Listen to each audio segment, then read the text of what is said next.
మన మధ్యలో దైవజనరాలు ఉన్నారు, నిర్మలా రాజు గారు. వారు మన ఆరాధనలో నడిపిస్తారు. పరిశుద్ధుడవై మహిమ ప్రభావములకు నీవే పాత్రుడవు, బలవంతుడవు. దీనుల పక్షమున ఆయన వ్యాజ్యమాడే దేవుడు మన యేసయ్య.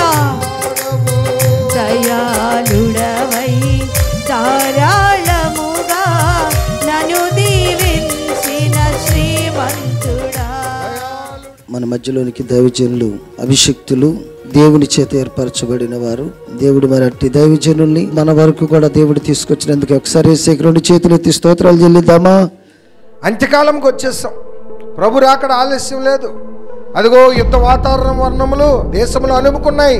పాకిస్తాన్ వాళ్ళు మన యొక్క దేశ ప్రధానిని చంపుతామని వార్నింగ్ ఇస్తున్నాడు. అంటే డైరెక్ట్ గా సోషల్ మీడియాలో. అంటే ఎంతగా తెగించారు చూడండి.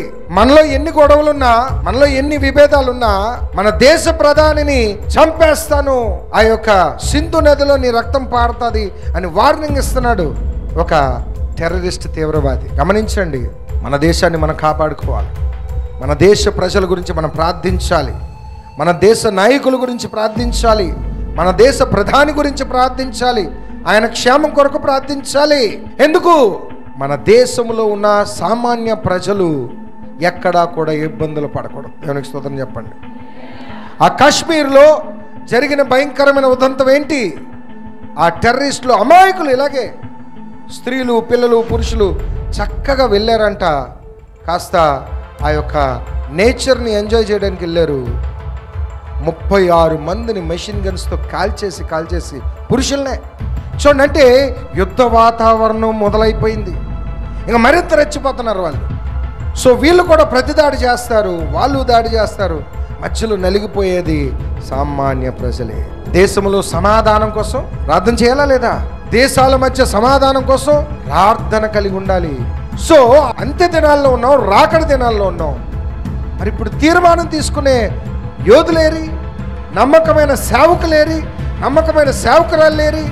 ఇక్కడి నుంచి తయారవ్వాలి. దేవునికి స్తోత్రం చెప్పండి.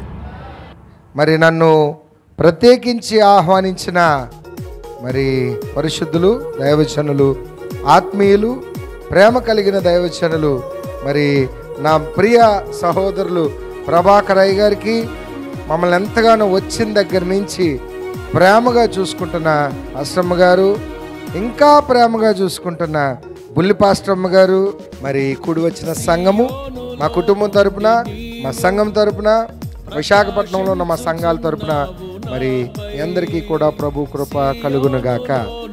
ఆమేన్. దేవునికి స్తోత్రం.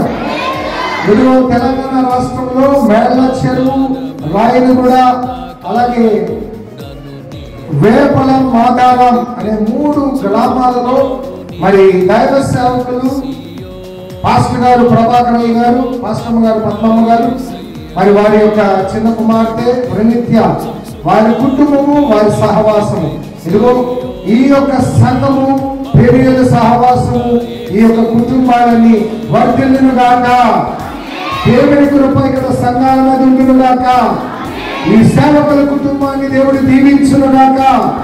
ఈ సంఘ విశ్వాసాలందరినీ వర్ధిల్లింప చేయును గాక. క్రీస్తు రాజ్యం విస్తరించబడును గాక. ఆమేన్. ఆమేన్. దేవుని కృప కలుగును గాక. ఆమేన్.